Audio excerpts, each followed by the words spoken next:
வணக்கம் traders, welcome to pre market report. So இன்னைக்கு நம்ம இந்த வீடியோவில் நிஃப்டி, பேங்க் நிஃப்டி மற்றும் சென்செக்ஸ் வந்து ஏப்ரல் 9ஆம் தேதி வியாழக்கிழமை என்ன நடக்கிறதுக்கான வாய்ப்பு இருக்குது அப்படிங்கிறத பார்க்க போகிறோம்.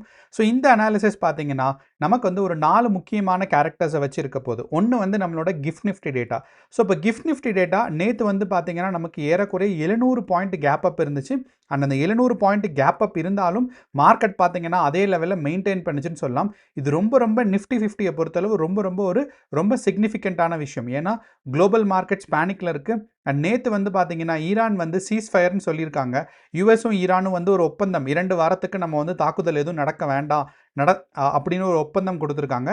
இது கூடவே பார்த்தீங்கன்னா ஸ்ட்ரைட் ஆஃப் ஹார்மூஸில் நாங்கள் கப்பல் எல்லாம் ரிலீஸ் பண்ணுறோம் அப்படிங்கிறத விஷயத்தையும் சொல்லியிருக்காங்க. இருந்துமே பார்த்தீங்கன்னா நமக்கு வந்து குளோபல் எக்கனாமிக் சுச்சுவேஷன்ஸ் ரொம்பவே கஷ்டமாக இருந்த நிலைமையிலையும் நமக்கு வந்து பார்த்தீங்கன்னா இந்தியன் மார்க்கெட் ஒரு ஸ்ட்ராங்கான கேப் அப்பும், அந்த கேப் அப்க்கு அப்புறம் பார்த்தீங்கன்னா மார்க்கெட் வந்து அப்படியே மெயின்டைன் ஆகிட்டு இருந்துச்சு. ஸோ அப்படிங்கிறனால நேத்தோட இந்தியன் மார்க்கெட் வந்து ஸ்ட்ராங்கான புல்லிஷ் கேரக்டர்ஸில் இருந்துச்சு.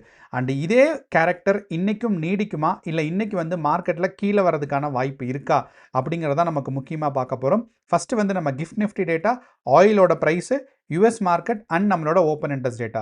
ஸோ இந்த 4 பாயிண்ட்டும் கடைசியாக பார்த்தீங்கன்னா எஃப்ஐஐஸ் அண்ட் ப்ரோஸ் வந்து பார்த்தீங்கன்னா அவங்களோட பொசிஷனை எந்த மாதிரி ஒரு எக்ஸ்பெக்டேஷன்ஸில் அவங்க ஹோல்ட் பண்ணியிருக்காங்க, அதனால நம்ம வந்து இன்னையோட மார்க்கெட்டில் என்ன எதிர்பார்க்கலான்னு. ஸோ இந்த 5 பாயிண்ட்டையும் சேர்த்து நமக்கு பார்க்கும்போது நமக்கு வந்து எந்தெந்த டேட்டாவை எப்படி ரீட் பண்ணும் அண்ட் இதனால நம்ம என்ன எதிர்பார்க்குறோம் அப்படிங்கிற விஷயம் வந்து கிளியராக அண்டர்ஸ்டாண்ட் ஆகும். ஸோ வாங்க இப்போ நம்ம வீடியோக்குள்ளே போகலாம்.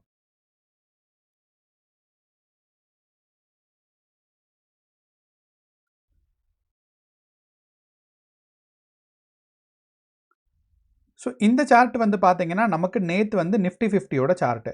அப்படிங்கிறனால நேற்று நமக்கு நிஃப்டி 50 நம்ம எதிர்பார்த்த மாதிரியே பார்த்தீங்கன்னா 700 பாயிண்ட் கேப் அப் இருந்து அதுக்கப்புறம் மார்க்கெட் வந்து அப்படியே மெயின்டைன் ஆகிட்டு இருக்கு. இது நிஃப்டி 50 மட்டும் கிடையாது, சென்செக்ஸும் அப்படி தான். நீங்கள் நேற்று நம்ம ப்ரீ மார்க்கெட் ரிப்போர்ட்டில் பார்த்துருந்தீங்கன்னா தெரியும், 2500 பக்கத்தில் வந்து கேப் அப் இருக்குன்னு சொன்னோம். அதே மாதிரியே பார்த்தீங்கன்னா ஆல்மோஸ்ட் லைக் நம்ம எக்ஸ்பெக்ட் பண்ண ரேஞ்சுக்கு தான் பார்த்தீங்கன்னா சென்செக்ஸும் அவ்வளோ லெவலில் ஓப்பன் ஆகிட்டு அண்ட் அதே லெவலில் மெயின்டைன் ஆகிட்டு இருந்திருக்குன்னு சொல்லலாம். அண்ட் நேற்று இந்த கேப் அப்க்கு அப்புறம் பார்த்தீங்கன்னா மார்க்கெட் வந்து யூஸ்வலாக செல்லிங் ப்ரெஷரில் இருக்கும். ஆனால் செல்லிங் ப்ரெஷர் இல்லாமல் ஸ்ட்ராங்கான ஒரு மொமெண்டமில் இருந்திருக்கு. அண்ட் இந்த ஒரு ப்ரைஸ் ஹோல்டிங் வந்து பார்த்தீங்கன்னா நமக்கு வந்து எஃப்ஐஐஸ் எவ்வளவு ஸ்ட்ராங்காக இருக்காங்க, அப்படி இல்லைன்னா பையர்ஸ் எவ்வளவு ஸ்ட்ராங்காக இருக்காங்க அப்படிங்கிறதுக்கான ஒரு எக்ஸாம்பிள். நமக்கு மூணாவதாக பார்த்தீங்கன்னா நம்மளோட பேங்க் நிஃப்டியும் நம்ம என்ன எதிர்பார்த்துருந்தோம்னா ஒரு 2000 பாயிண்ட் வரைக்கும் நமக்கு ஒரு கேப் அப் வர்றதுக்கான வாய்ப்பு இருக்குது அப்படிங்கிறத நம்ம எதிர்பார்த்துருந்தோம். அதே எதிர்பார்ப்பு மாதிரியே பார்த்தீங்கன்னா பேங்க் நிஃப்டியும் மார்க்கெட்டை வந்து ஹோல்டு பண்ணியிருக்கு. அப்போது நமக்கு வந்து 3 முக்கியமான இண்டெக்ஸஸ்மே பார்த்தீங்கன்னா நேத்தோட நிலைமையில் மார்க்கெட்டில் வந்து ஒரு கேப் அப்போ ஹோல்டு பண்ணியிருக்கு. அப்படிங்கிறது ஒரு இந்தியன் மார்க்கெட்டுக்கு ஒரு ஸ்ட்ராங்கான ரெக்கவரி ஃபேஸ் வந்திருக்கு, அதாவது ஒரு க்ரோத் ஃபேஸ் வந்திருக்கு அப்படிங்கிறது அர்த்தம். அண்ட் இதை தொடர்ந்து பார்த்தீங்கன்னா ரொம்ப முக்கியமான விஷயம் என்னென்னா ஒரு மாதத்துக்கு அப்புறம் இந்தியா விக்ஸோட டேட்டா வந்து பார்த்தீங்கன்னா 20லிருந்து குறைஞ்சிருக்கு அப்படிங்கிறது சொல்லலாம். ஸோ நமக்கு வந்து மே மாதம் மார்ச் மாதம் முழுசுமே நமக்கு எடுத்தோம் அப்படின்னா மார்ச் அண்ட் ஏப்ரல் இந்த 2 மாதத்தையும் நம்ம கம்பேர் பண்ணும்போது இந்த 20க்கு மேலே தான் பார்த்தீங்கன்னா பெரும்பான்மையான நாட்கள் வந்து பார்த்தீங்கன்னா மார்ச் அண்ட் ஏப்ரலில் இந்தியா விக்ஸோட வேல்யூ இருந்துச்சு.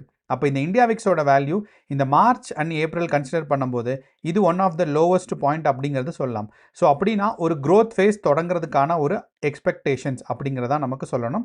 அண்ட் மூணாவதாக நம்ம வந்து கிஃப்ட் நிஃப்டி டேட்டா பார்க்கலாம். அதுக்கு முன்னாடி மற்ற இண்டெக்ஸஸ்க்கான Nifty IT, Nifty mid cap, Nifty small cap and Nifty ஜூனியர்னு சொல்லுவாங்க, நிஃப்டி நெக்ஸ்ட் 50 இது எல்லாமே பார்த்தீங்கன்னா மார்க்கெட்டில் ரொம்ப வந்து ஸ்ட்ராங்கான ஒரு கேப் அப் இருந்துச்சு.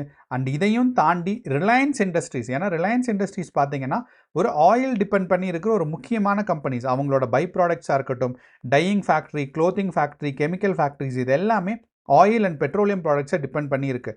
அப்படிங்கிறனால ரிலையன்ஸ் இண்டஸ்ட்ரீஸ் ஒரு ரெக்கவரி ஃபேஸ்க்கு போயிருக்கிறது நமக்கு வந்து ஒரு குளோபல் மார்க்கெட்டோட ஸ்டெபிலிட்டி இன்க்ரீஸ் ஆகுது அப்படிங்கிறத ஒரு புரிஞ்சுக்கிற மாதிரி. ஸோ அப்படிங்கிறனால நேத்தோட மார்க்கெட்டில் நமக்கு எல்லா இண்டெக்ஸஸுமே பார்த்தீங்கன்னா ஒரு பாசிட்டிவான கேரக்டர் இருக்குது. அப்போ இதே பாசிட்டிவான கேரக்டர் நமக்கு இன்றைக்கி இந்தியா விக்ஸ்லாம் எக்ஸ்பெக்டேஷன்ஸ் பண்ணலாமா அப்படின்னு கேட்டிங்கன்னா, இந்தியா விக்ஸில் gap up and gap down நம்ம எதிர்பார்த்தோம் அப்படின்னு பார்த்தீங்கன்னா இன்னையோட மார்க்கெட்டுக்கு நமக்கு gap up and gap down எதுவும் வராத மாதிரி தெரியுது.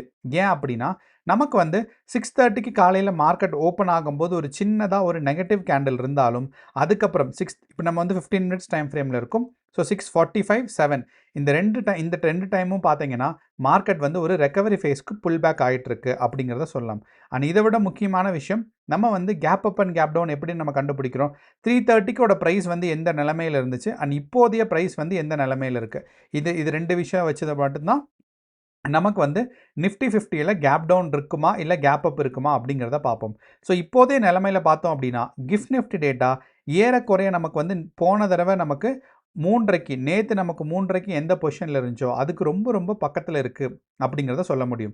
ஸோ பார்த்தோம்னா வெறும் 50 point. So 50 point gap up அப்படிங்கிறது ஒரு ஈஸியாக ரெக்கவரி ஆகிறதுக்கான ஒரு ஃபேஸில் இருக்குது. ஸோ அப்படிங்கிறனால இந்த 50 பாயிண்ட் கேப் அப் வந்து நிஃப்டி 50யில் ரிஃப்ளெக்ட் ஆகிறதுக்கான வாய்ப்புகள் கொஞ்சம் கம்மி அப்படிங்கிறத நமக்கு புரிஞ்சுக்கலாம். அப்போது ஒரு வாரம் 2 வாரத்துக்கு அப்புறம் நமக்கு வந்து gap up and gap down எதுவும் வரப்போகிறது இல்லை. அப்போ இந்த gap up and gap down வரப்போகிறது இல்லை அப்படின்னா நமக்கு வந்து மார்க்கெட்டில் இன்னையோட டைரக்ஷன் எப்படி இருக்கும் அப்படிங்கிறது தான் நமக்கு முக்கியம். ஸோ அதை நம்ம அண்டர்ஸ்டாண்ட் பண்ணுறதுக்கு மற்ற 2 டேட்டாஸ் பார்க்கணும். ஒன்று வந்து பார்த்தீங்கன்னா யூஎஸ் மார்க்கெட். ஸோ யூஎஸ் மார்க்கெட்டில் நேற்றோட மார்க்கெட்டை பொறுத்த லெவலில் ஒரு ஸ்ட்ராங்கான ஒரு கன்சாலிடேஷன் மார்க்கெட்டாக இருந்திருக்கு. S&P 500, tau Jones industrial average and அது மட்டும் இல்லாமல் டவ் ஜோன்ஸ் இண்டஸ்ட்ரியல் ஆவரேஜும் நமக்கு வந்து S&P 500 இன்னும் ஒரு ஸ்டாக் இருக்கும், எங்கேயோ நான் லிஸ்ட் பண்ணி வச்சுருந்தது காணாமல் போச்சு. டவ் ஜோன்ஸ் இண்டஸ்ட்ரியல் ஆவரேஜ்க்கு அப்புறம் பார்த்தீங்கன்னா நமக்கு வந்து நாஸ்டாக்கோட காம்போசிட் இண்டெக்ஸ். இந்த மூணுமே பார்த்தீங்கன்னா நமக்கு வந்து யூஎஸ் மார்க்கெட்டை பொறுத்தளவில் இது மூணுமே ஒரு பாசிட்டிவான ஒரு கேரக்டர்ஸில் இருக்கிறனால நமக்கு இந்தியன் மார்க்கெட்லேயும் பாசிட்டிவான கேரக்டர் இருக்கிறதுக்கான வாய்ப்பு நமக்கு இருக்குது. அண்ட் இது கூடவே நம்மளோட ஆயிலோட ப்ரைஸும், இந்த ஆயிலோட பார்த்தீங்கன்னா நேற்றும் நமக்கு 1% குறைஞ்சிருக்கு அப்படிங்கிறத சொல்லலாம். ஸோ ஆயிலோட ப்ரைஸ் குறையும் போது நமக்கு இந்தியன் மார்க்கெட்டோட ஸ்டெபிலிட்டி கூடும். அதனால வந்து பார்த்தீங்கன்னா மார்க்கெட்ஸ் வந்து கொஞ்சம் நிறையா இருக்கும். ஸோ 11,000 ப்ரைஸில் இருந்தது அப்படியே குறைஞ்சு நமக்கு ஒரு 17%. ஸோ 2 நாள் நமக்கு வந்து ஒரு 17% ஆயிலோட ப்ரைஸ் வந்து குறைஞ்சிருக்கு அப்படிங்கிறது ரொம்ப ரொம்ப நல்ல விஷயம் அப்படிங்கிறது சொல்லலாம். இந்த sharp declining of oil price என்ன ஆகும் அப்படின்னு பார்த்தீங்கன்னா நமக்கு வந்து மார்க்கெட்டோட சஸ்டைனபிலிட்டி அண்ட் மார்க்கெட்டோட ஸ்டெபிலிட்டியை இன்க்ரீஸ் பண்ணும். ஸோ அதனால் இன்னையோட மார்க்கெட் பார்த்தோம்னா ஒரு புல்லிஷான மார்க்கெட்டாக தான் நம்ம வந்து பார்க்குறோம். ஆனால் இது கூடவே நமக்கு வந்து ஓப்பன் இன்ட்ரெஸ்ட் டேட்டாவை நம்ம கன்சிடர் பண்ணோம்னா நமக்கு வந்து இன்னும் கொஞ்சம் பெட்டராக இருக்கும். அண்ட் இந்த ஓப்பன் இன்ட்ரெஸ்ட் டேட்டா கூட USD vs INR பார்த்தீங்கன்னாலும் ப்ரைஸ் வந்து கீழே குறைஞ்சிருக்கு. ஸோ இப்போ ஓவராலாக பார்க்கும்போது யூஎஸ் மார்க்கெட்டும் ஆயிலோட ப்ரைஸும் இந்த 2 விஷயத்தையும் சேர்த்து வச்சு பார்த்தோம் அப்படின்னா குளோபல் மார்க்கெட்ஸ் வந்து பாசிட்டிவாக இல்லைனா ஸ்டெபிலிட்டியை நோக்கி நமக்கு போகிறனால நமக்கு வந்து இந்தியன் மார்க்கெட்ஸ் ஒரு பாசிட்டிவ் டைரக்ஷனில் மூவ் ஆகிறதுக்கான வாய்ப்புகள் கொஞ்சம் அதிகமாக இருக்குது அப்படிங்கிறத சொல்லலாம். நம்ம இப்போ ஓப்பன் இன்ட்ரெஸ்ட் டேட்டாவை பற்றி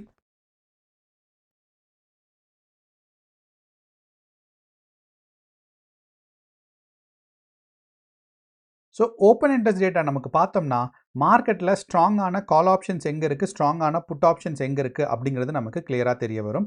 ஸோ இப்போதைய ஓப்பன் இன்ட்ரெஸ்ட் டேட்டா பார்க்கும்போது நமக்கு வந்து 24,500 ஸ்ட்ராங்கான கால் ஆப்ஷன்ஸ் இன்க்ரீஸ் இருக்குது அப்படிங்கிறது சொல்லலாம்.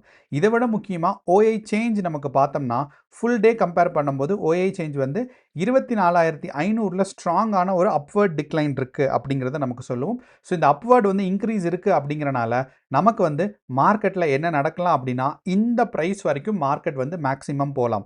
ஸோ அப்போது நீங்கள் வந்து கால் ஆப்ஷன் ஹோல்டு பண்ணுறதாக இருந்தால் தயவு செய்து 24,500க்கு மேலே நம்ம வந்து ஹோல்டு பண்ணுறதை தவிர்த்துக்கணும் அப்படிங்கிறது சொல்லலாம். அதே மாதிரி சென்செக்ஸை பொறுத்தளவு நீங்கள் வந்து கால் ஆப்ஷன்ஸ் ஹோல்ட் பண்ணுறதாக இருந்தால் 2 முக்கியமான ப்ரைஸ் இருக்குது. ஒன்று வந்து பார்த்தீங்கன்னா 78,000ம் அதுக்கப்புறம் பார்த்தீங்கன்னா 78,500. ஏன் இந்த ப்ரைஸில் ஹோல்ட் பண்ண வேண்டாம் அப்படிங்கிறத ரொம்ப ரொம்ப முக்கியமான விஷயம். நான் இந்த ப்ரைஸை பார்த்துட்டு சொல்லிடலாம் இந்த ப்ரைஸில் ஹோல்ட் பண்ணக்கூடாதுன்னு. ஆனால் ஏன் ஹோல்ட் பண்ண வேண்டாம் அப்படிங்கிறதுக்கான முக்கியமான விஷயம் என்னென்னா இந்த இடத்துல பார்த்தீங்கன்னா ஸ்ட்ராங்கான பையிங் அண்ட் செல்லிங் நடந்திருக்கு. அதனால தான் வால்யூம் இன்க்ரீஸ் ஆகிருக்கு. ஸோ யூஸ்வலி சொன்னோன்னா இது வந்து ஒரு கோடு மாதிரி சொல்லலாம். அது வந்து என்ன சொல்லலாம்னா இந்த கோட்டுக்கு அந்த பக்கம் போக நமக்கு கூடாது அப்படிங்கிறதுக்கான ஒரு முக்கியமான எக்ஸாம்பிள் தான். ஸோ ஏன் இது நடக்குதுன்னா ஸ்ட்ராங்கான பையர்ஸ் என்ன பண்ணுறாங்கன்னா இந்த ப்ரைஸில் வாங்குறாங்க. ஏன்னா இந்த ப்ரைஸ் வரைக்கும் தான் மார்க்கெட் மேலே போகும் அப்படிங்கிற எக்ஸ்பெக்டேஷன்ஸ் இருக்கிறனால. அதே மாதிரி ஒருவேளை இன்னையோட மார்க்கெட் வந்து ஒரு டவுன்ஃபாலிங் மார்க்கெட்டாக இருந்துச்சுன்னா நீங்கள் சென்செக்ஸை பொறுத்தளவில் 77,000 தான் நீங்கள் வந்து அதிகமான ப்ரைஸாக இருக்கணும். அதுக்கு கீழே நீங்கள் வந்து out of the money position எடுக்கக்கூடாது. அதே மாதிரி நமக்கு வந்து சென்செக்ஸில் பார்க்கும்போது மார்க்கெட்டில் வந்து ஸ்ட்ராங்கான ஒரு செல்லிங் ப்ரெஷர் இருக்கிற மாதிரி இருக்கலாம். ஆனால் இந்த ஸ்ட்ராங்கான செல்லிங் ப்ரெஷருக்கு ஒரு முக்கியமான காரணம் என்ன அப்படின்னு பார்த்தீங்கன்னா, இன்னைக்கு சென்செக்ஸோட எக்ஸ்பைரிங்கிறனால. ஸோ அந்த ஒரு காரணத்தினால நமக்கு வந்து ஃபுல் டே கம்பேர் பண்ணும்போது ஓப்பன் இன்ட்ரெஸ்ட் டேட்டா இன்க்ரீஸ் ஆயிருந்தாலும் put option side last 3 hours, last 2 hours and last 1 hour பார்க்கும்போது நமக்கு வந்து எல்லா ப்ரைஸ்லையும் பார்த்தீங்கன்னா ஈக்குவலாக ஓப்பன் இன்ட்ரெஸ்ட் வந்து நெகட்டிவ் ஆயிருக்கு. அண்ட் இது வந்து மார்க்கெட் இதுக்கு மேலே ப்ரைஸ் போகாது அப்படிங்கிறனால நேத்தோட இண்டெக்ஸஸ். ஸோ அப்போ இன்னையோட நிலைமையில் நமக்கு எக்ஸ்பெக்டேஷன்ஸ் வைக்கணும் அப்படின்னா நமக்கு வந்து நிஃப்டி 50 பொறுத்தளவு நமக்கு வந்து 24,500 தான் நமக்கு அதிகமான ப்ரைஸாக நமக்கு வந்து கால் ஆப்ஷன் சைடு இருக்கணும். ஒருவேளை மார்க்கெட் வந்து டவுன் சைட் புஷ் ஆச்சு அப்படின்னா 23,500 வரைக்கும் நமக்கு வந்து மார்க்கெட் போகலாம். ஆனால் நம்மளோட ப்ரைஸ் ஆக்ஷனை நமக்கு பார்த்தோம் அப்படின்னா இன்னையோட மார்க்கெட் வந்து பார்த்தீங்கன்னா 24,800 வரைக்கும் போகிறதுக்கான கெப்பாசிட்டி இருக்குது. ஸோ அப்போது இன்னையோட மார்க்கெட் வந்து நமக்கு 24,800 ரீச் ஆகுமா அப்படிங்கிறது தான் இன்னையோட ஒரு முக்கியமான கேள்வியாக இருக்குது. ஸோ அதுக்கு எனக்கு என்ன எக்ஸ்பெக்டேஷன்ஸ்னால் இன்னையோட மார்க்கெட் வந்து 24,500 வரைக்கும் தான் ரீச் ஆகிறதுக்கான ஒரு சான்சஸ் இருக்குது. அண்ட் இதிலிருந்து ஒருவேளை மார்க்கெட்ஸ் பாசிட்டிவாக போச்சு அப்படின்னா 24,800 வரைக்கும் மார்க்கெட் வந்து ரீச் ஆகலாம். ஸோ இப்போ ஃபஸ்ட்டு டார்கெட் ப்ரைஸ் வந்து பார்த்தீங்கன்னா நம்மளோட நிஃப்டி 50 பொறுத்தளவு 24,500 தான் ஃபஸ்ட்டு டார்கெட் ப்ரைஸாக இருக்க போகுது. அண்ட் இது கூடவே நமக்கு வந்து எஃப்ஐஐஸ் டேட்டாஸ் என்ன சொல்கிறாங்க அப்படின்னு நமக்கு பார்த்தோம் அப்படின்னா இண்டெக்ஸ்ட் ஆப்ஷன்ஸில். ஸோ இந்த இண்டெக்ஸ்ட் ஆப்ஷன்ஸ் நான் டெய்லியும் சொல்லிட்டு இருக்கேன். என்ன இந்த இண்டெக்ஸ்ட் ஆப்ஷன்ஸ் அப்படிங்கிறது யாராவது யோசிச்சிங்கன்னா இண்டெக்ஸ்ட் ஆப்ஷன்னா ரொம்ப சிம்பிள். அதாவது ஸ்டாக்ஸில் ஆப்ஷன் வாங்குறதாக இருந்தால் அது ஸ்டாக் ஆப்ஷன்ஸ். அதே இது வந்து இண்டெக்ஸ், அதாவது நிஃப்டி 50 வந்து ஒரு இண்டெக்ஸு, பேங்க் நிஃப்டி ஒரு இண்டெக்ஸு. அப்போ இந்த இண்டெக்ஸ்ட் ஆப்ஷன்ஸில் எஃப்ஐஸோட டோட்டல் பொசிஷன் என்ன, ஃபாரின் இன்ஸ்டிடியூஷனல் இன்வெஸ்டர்ஸ் இவங்களோட டோட்டல் பொசிஷன் என்னன்னு பார்த்தீங்கன்னா எஃப்ஐஸ் வந்து 3வது நாளாக தொடர்ந்து வந்து பார்த்தீங்கன்னா நெட்டு புல்லிஷாக இருக்காங்க. ஸோ அப்படிங்கிறனால நமக்கு வந்து இன்னையோட மார்க்கெட்டும் புல்லிஷாக இருக்கிறதுக்கான எக்ஸ்பெக்டேஷன்ஸ் ரொம்பவே ஸ்ட்ராங்காக இருக்குது. இதே மாதிரி ப்ரொப்ரைட்டரி ட்ரேடர்ஸ், அதாவது நமக்கு வந்து இந்த புரோக்கர்ஸ்லாம் இருப்பாங்கள்ல, புரோக்கரேஜ் ஜீரோதா இருப்பாங்க, இல்லைனா தன் இருக்காங்க, இந்த மாதிரி புரோக்கர்ஸ்லாம் இருக்காங்கள்ல, என்எஸ்சி பிஎஸ்சி. ஸோ இவங்க எல்லாமே சேர்ந்து சப்போஸ் ஒரு வேளை அவங்க ட்ரேட் பண்ணுறதாக இருந்தால் அவங்களுக்கு பேர் ப்ரொப்ரைட்டரி ட்ரேடர்ஸ்னு சொல்லுவாங்க. ப்ரோஸ், அதாவது ப்ரொப்ரைட்டரி ட்ரேடர்ஸ். அப்போ இவங்கெல்லாம் ட்ரேட் பண்ணும்போது இவங்களுக்கு நிறையா கன்சியூமர் டேட்டா இருக்கும். ஸோ அதனால் இவங்களை வந்து ஒரு செப்பரேட் கேட்டகரியாக வச்சுக்கிறாங்க. ஸோ அப்படிங்கிறனால ப்ரொப்ரைட்டரி ட்ரேடர்ஸும் எஃப்ஐஐஸும் இந்தியன் மார்க்கெட்டில் ரொம்ப ரொம்ப முக்கியமான ஆட்கள். அப்போ எஃப்ஐஐஸ் வந்து பார்த்தீங்கன்னா நெட்டு புல்லிஷாக இருக்காங்க. அதே மாதிரி ப்ரொப்ரைட்டரி ட்ரேடர்ஸும் பார்த்தீங்கன்னா நெட்டு புல்லிஷாக இருக்காங்க. அப்படின்னா அவங்க வந்து கால்ஸும் பார்த்தீங்கன்னா செல் பண்ணியிருக்காங்க, புட்ஸ் வந்து பார்த்தீங்கன்னா பை பண்ணியிருக்காங்க. ஸோ அவங்க வந்து வெறும் செல்லர்ஸாக மட்டும் இருக்க மாட்டாங்க, வெறும் பையர்ஸாக மட்டும் இருக்க மாட்டாங்க. எப்பயுமே FIIs and DIIs and pros வந்து பார்த்தீங்கன்னா சில பேர் பையர்ஸாக இருப்பாங்க, சில பேர் செல்லர்ஸாக இருப்பாங்க. ஸோ இப்போ கால் ஆப்ஷன்ஸை பொறுத்தளவு அவங்க வந்து கால் ஆப்ஷன்ஸ் பை பண்ணியிருந்திருக்காங்க, புட் ஆப்ஷன்ஸை செல் பண்ணியிருந்திருக்காங்க. இது ரெண்டுமே என்ன இண்டிகேஷன் ஆகுது அப்படின்னா மார்க்கெட் மேலே போகும். ஸோ இந்த ஒரு சார்ட்டில் எப்போ எல்லாம் கீழே நெகட்டிவாக இருக்கோ, இந்த பார் வந்து கீழே நெகட்டிவாக இருக்குது அப்படின்னா செல் பண்ணியிருக்காங்கன்னு அர்த்தம். அந்த செல் பண்ணியிருக்கிறது ரெட்டாக இருந்தால் புட் ஆப்ஷன், க்ரீனாக இருந்தால் கால் ஆப்ஷன்ஸ். அப்போது இந்த இடத்துல நமக்கு வந்து ஏப்ரல் 8ஆம் தேதியோட ப்ரைஸை பார்க்கும்போது க்ரீன் பார் மேலே இருக்குது அப்படின்னா கால் ஆப்ஷன்ஸ் தான் க்ரீனு மேலே இருக்குங்கிறனால பை பண்ணியிருக்காங்கன்னு அர்த்தம். அப்போ கால் ஆப்ஷன் பையர்ஸாக இருந்திருக்காங்க.